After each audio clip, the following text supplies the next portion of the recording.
IsReal News. This is the midday briefing for Sunday, March 15th. The Israel Defense Forces say their mission is not to bring down Iran's government, but to remove what they describe as an existential threat to Israel.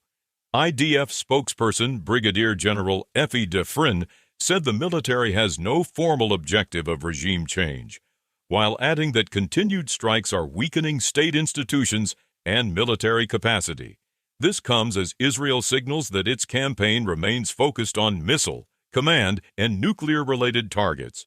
The IDF says it has struck more than 2,000 targets across Iran during the operation, including over 700 missile launchers, which it says has put roughly 70% of Iran's launch capacity out of use. Defrin also said more than 500 regime-related targets have been hit, along with sites linked to nuclear activity and weapons production.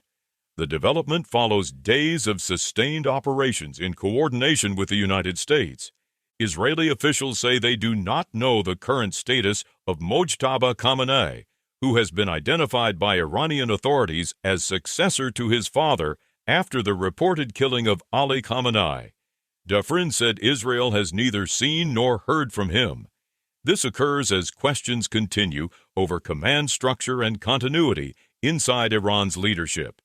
Iran's foreign minister maintains Khamenei is in good health and is fully directing the situation.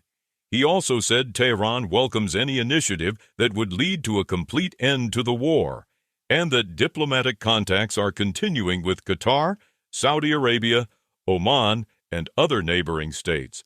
Israeli military officials are also pushing back on reports of interceptor shortages.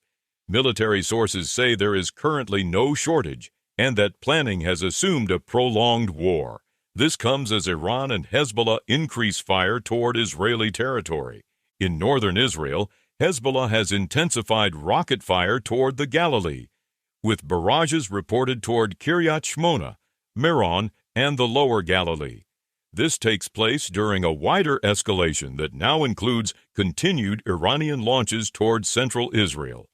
In central Israel, Iranian missile fire has caused additional casualties.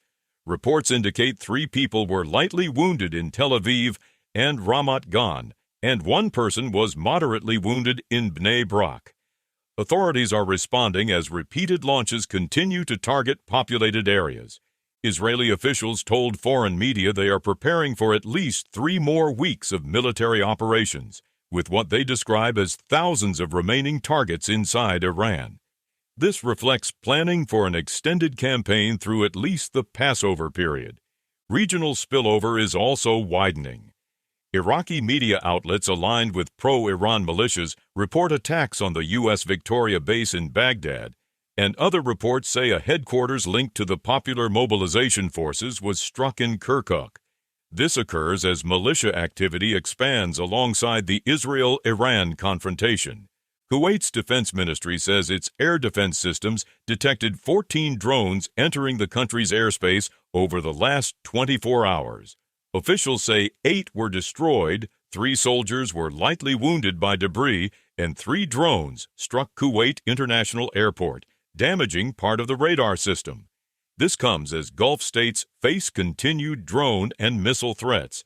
Those are the latest headlines from IsReal News.